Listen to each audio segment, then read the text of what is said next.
Hello and welcome back to the Counter Punch podcast. I'm delighted to say that I'm joined in the studio, as always, by Darren Tetley. How you doing, Darren? Good, mate.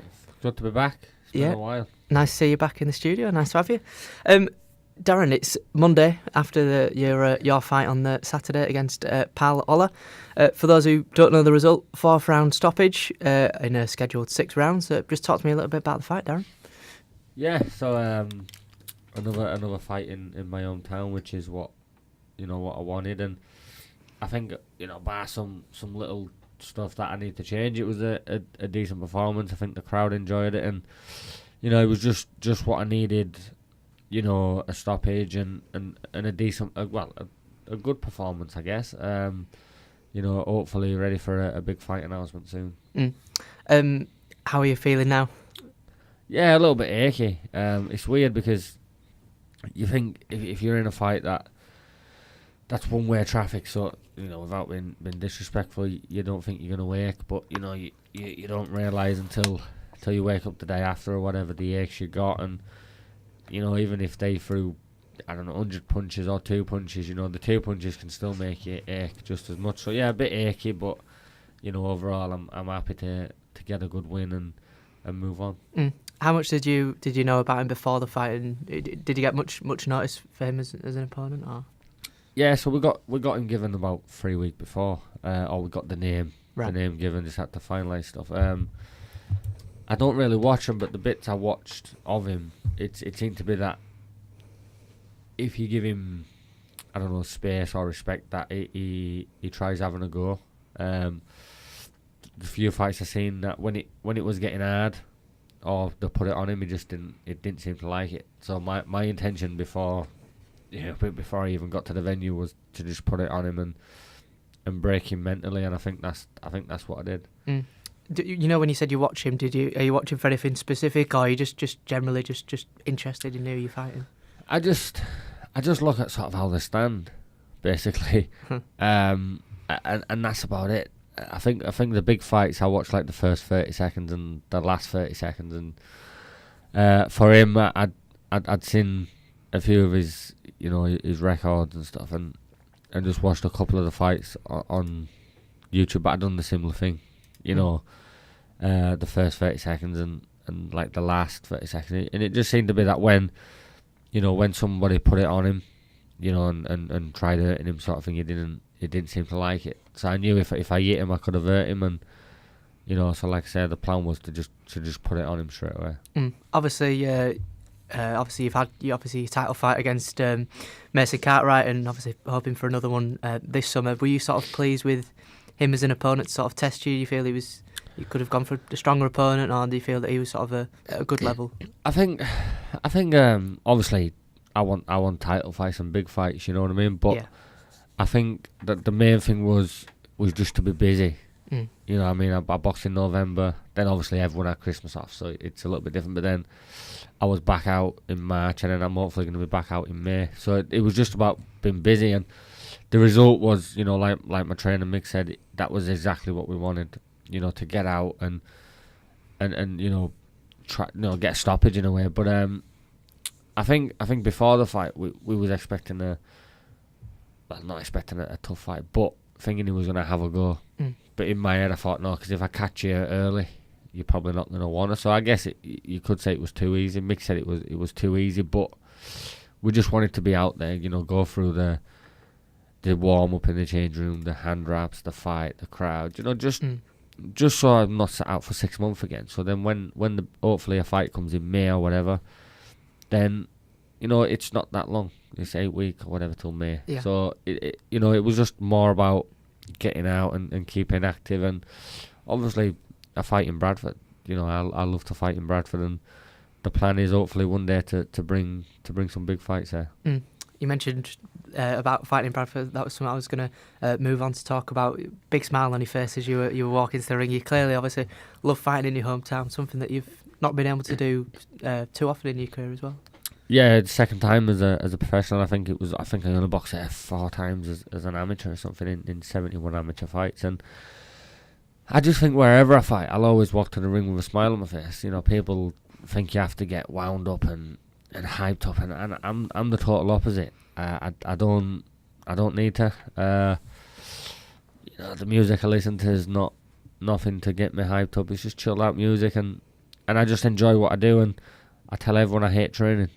I love fighting, so that fight day, that's what I want. That's what I enjoy, and I guess obviously being in Bradford was a massive thing, and the crowd and stuff. So yeah, I enjoy what I do, and I'm gonna smile about it and not get angry until I get in the ring, and then obviously when the fight starts, it's a totally different story. Yeah, and during some of the undercard fights, you were just walking around, just chatting to people with your headphones on and that, so it was just very, very calm and relaxed. I'd have thought that you'd be in the changing room, and I don't know what I'd be imagining, to be fair, but I didn't expect you to be, chatting to as many people as maybe you did. Yeah, I mean, if you see me at any show, I'm exactly the same. I just walk around, make time for everyone.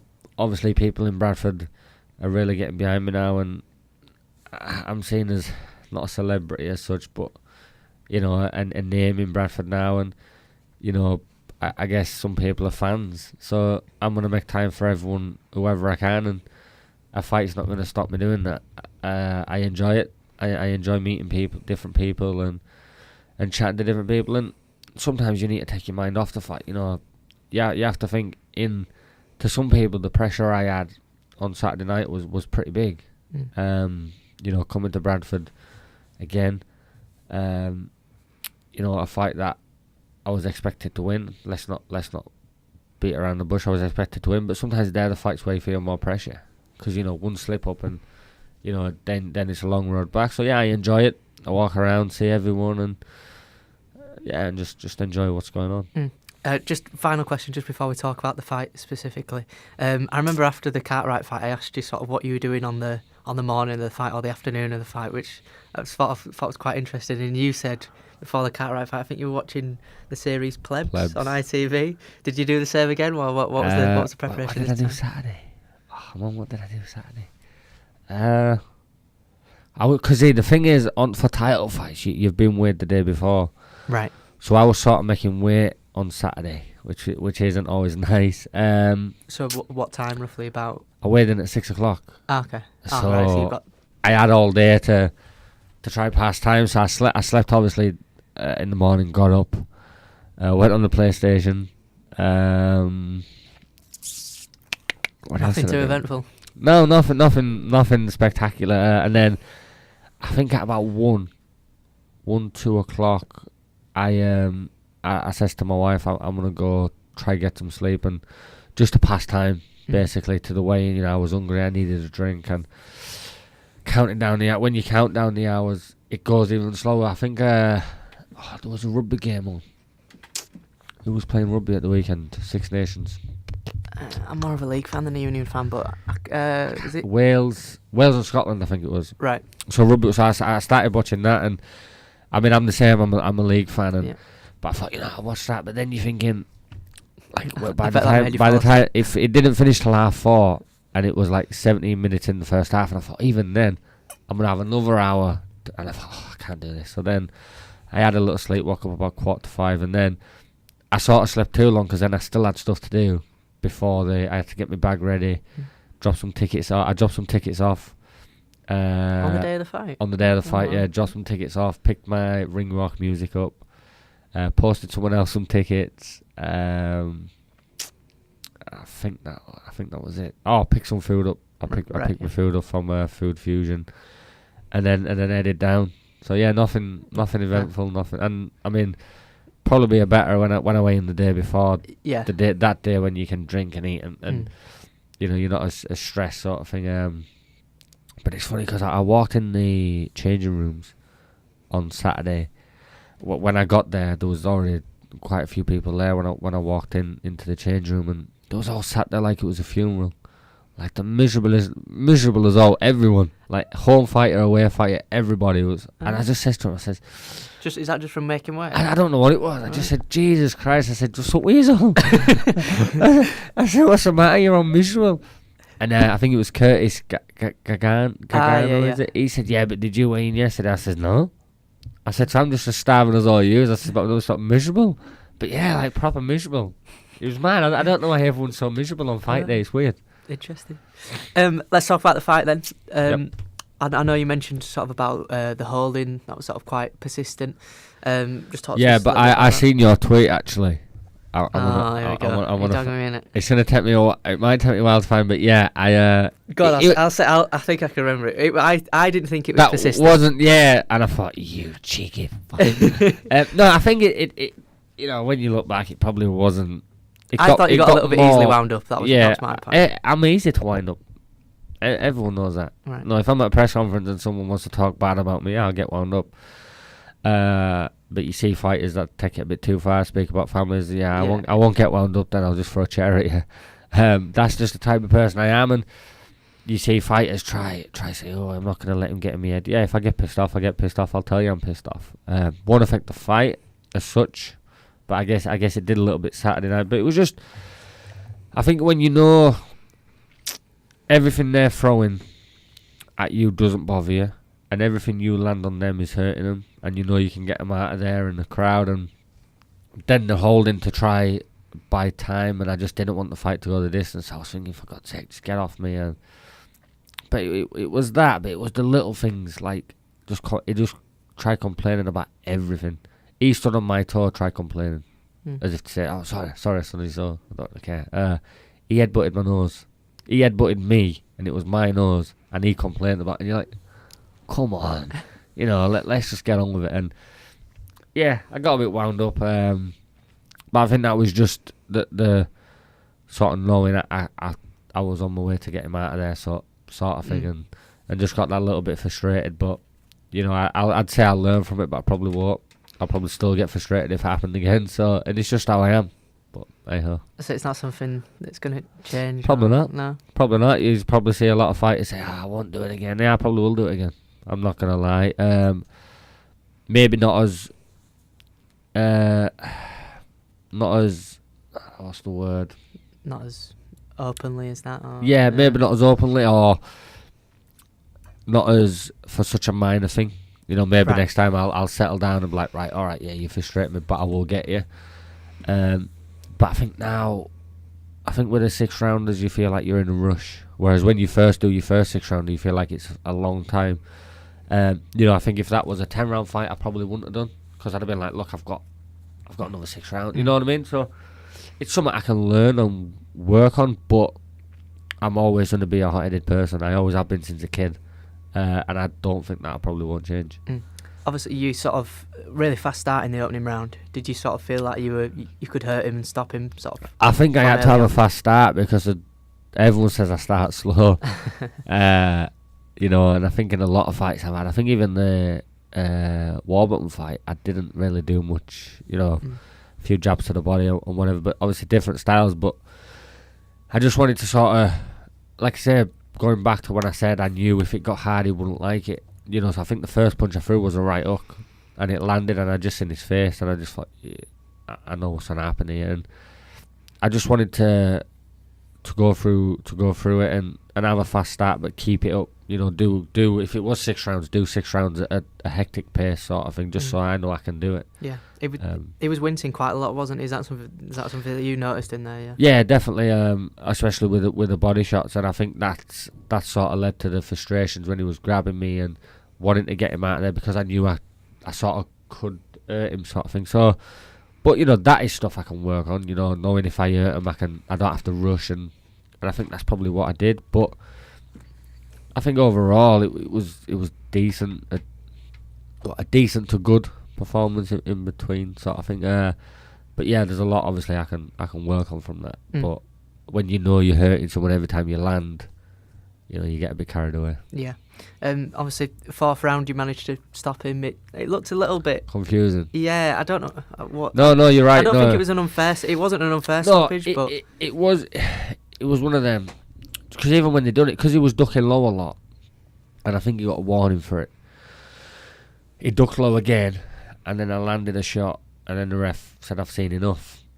So then I walked off, and then I said to the ref, I said to Mick, has he been disqualified, or have I stopped him? He said, "No, I think you've stopped him." So I asked the ref. He said, no, he said, "I'd seen enough." And the ref basically said, look, even though he wasn't down, he was getting caught, and like you said, he was wincing from the first round. no, this was the 4th round, and I think the ref sort of thought, well, the ref said, look, you give him it for three rounds and a minute into the 4th.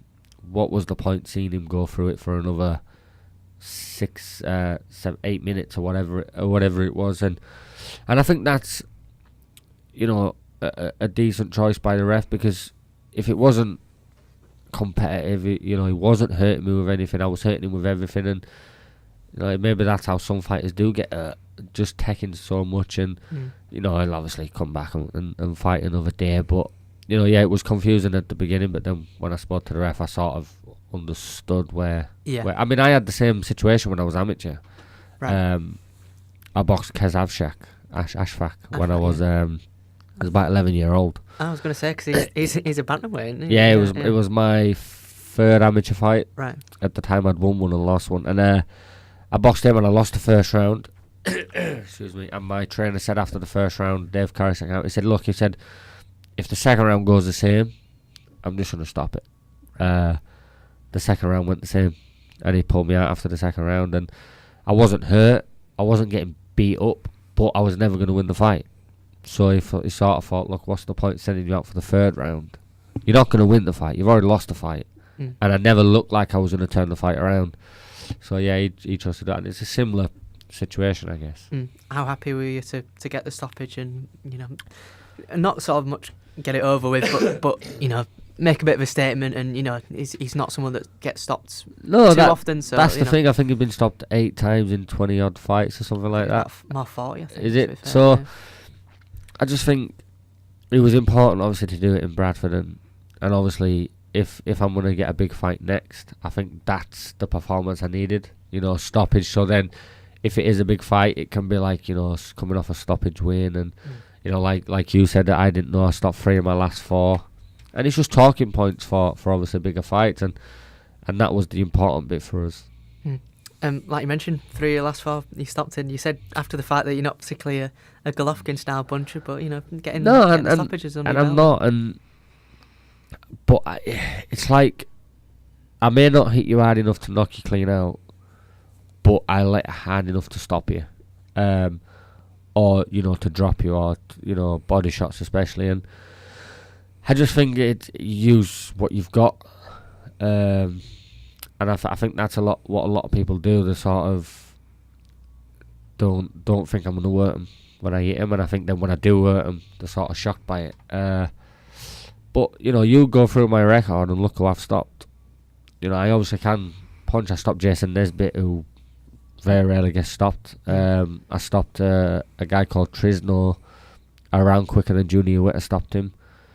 Obviously, the last guy, I think Sylvester Warchek, I don't think he gets stopped very often. You know, so the people I'm stopping are actually tough people. And I think if you look at most of my fights, I sort of hurt them or make them take a backward step. So I have got the power there. It's just about using it in the correct way. And nice to be so active as well, like you mentioned earlier. You know, you back out very quickly after that November fight as well.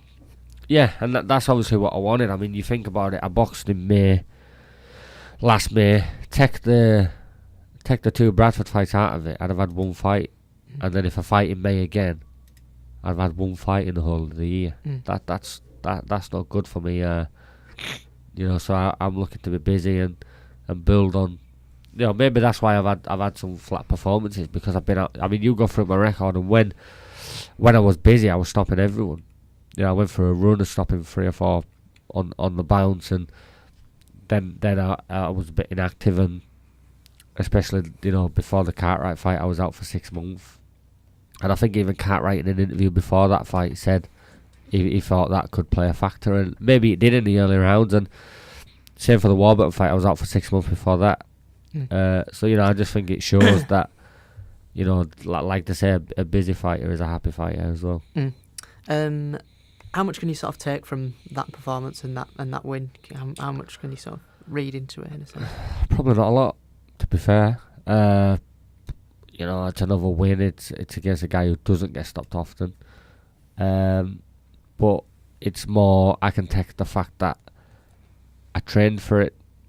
I made 10 stone 11, which title fights are at 10 stone 7. So, and I'm back in the gym on Wednesday. So you go through the motions of getting your hands done, and they're the little things.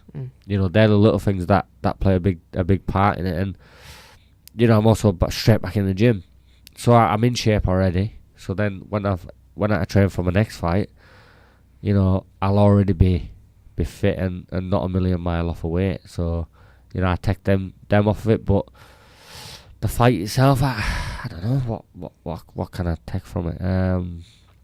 He landed a few. It wasn't all one side. No, it wasn't all one side. He had a couple of bursts and stuff. But I always know I can take a shot anyway. So I'll probably take the bits that people don't see away from it rather than the fight itself. Yeah. And also that in that fourth round, I put a lot into the first three, I believe, and I wasn't really blowing or anything like that. So I guess I could take that from it. And I sort of only up training 2-3 weeks before that fight. So now I'm obviously back in the gym and ready for a big fight. How did ticket sales and the crowd figures? How did that all go for you? Pleased with all that? Brilliant. Yeah, I'd done. I think it was like 10.5 grand. Well, it was probably just over that by the time it had all finished. For myself in tickets, which I think for a smaller show with 2 6-rounders and the rest 4-rounders is pretty impressive.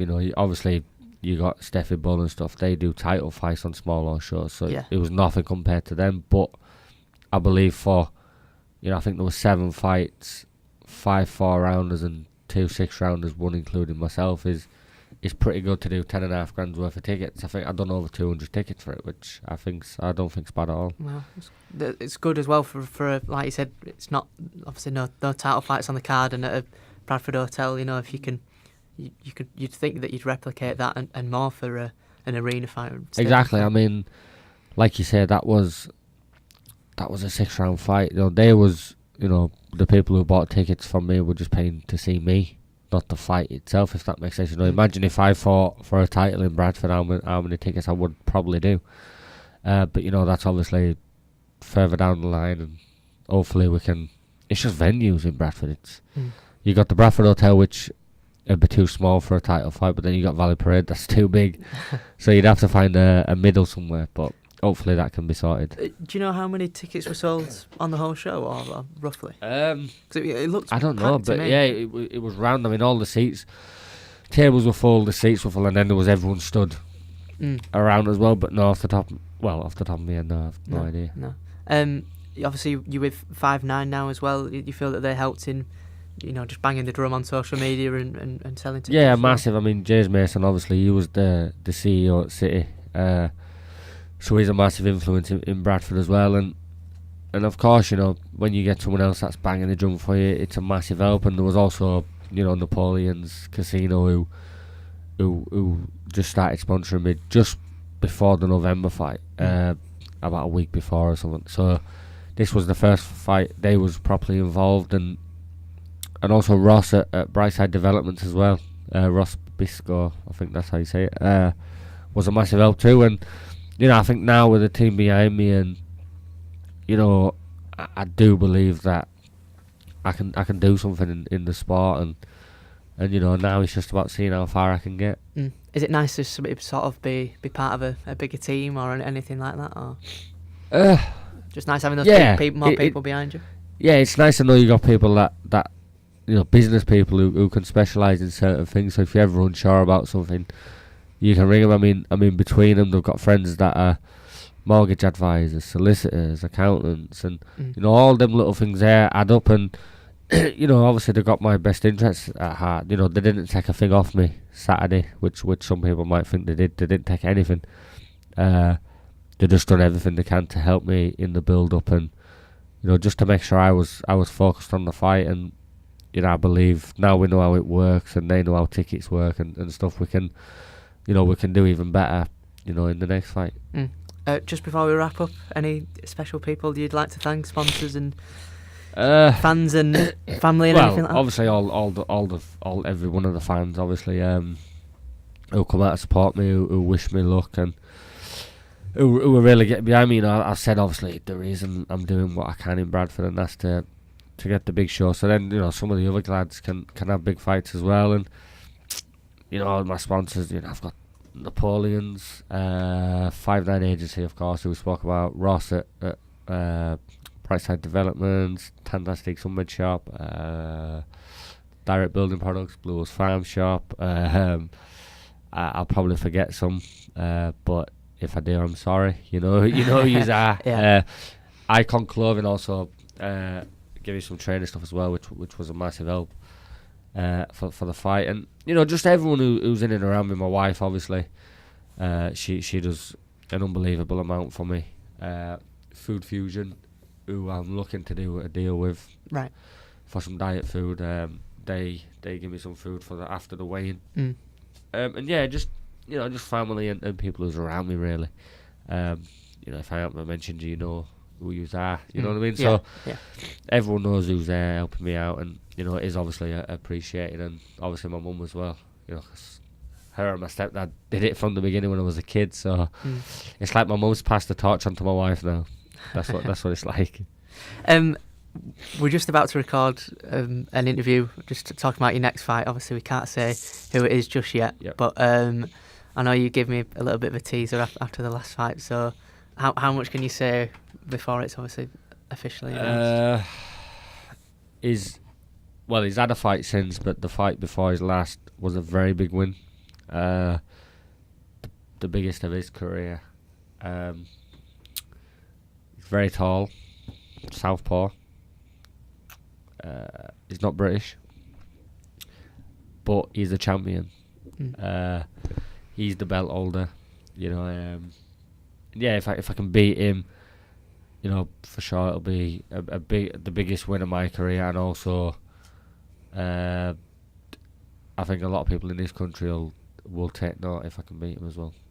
We'll see. That's about it, I think. I think so. I don't think you're giving it away there, but some good teasers. Darren, thanks for your time. Congratulations on the win, and we'll speak to you soon. No problem, thank you.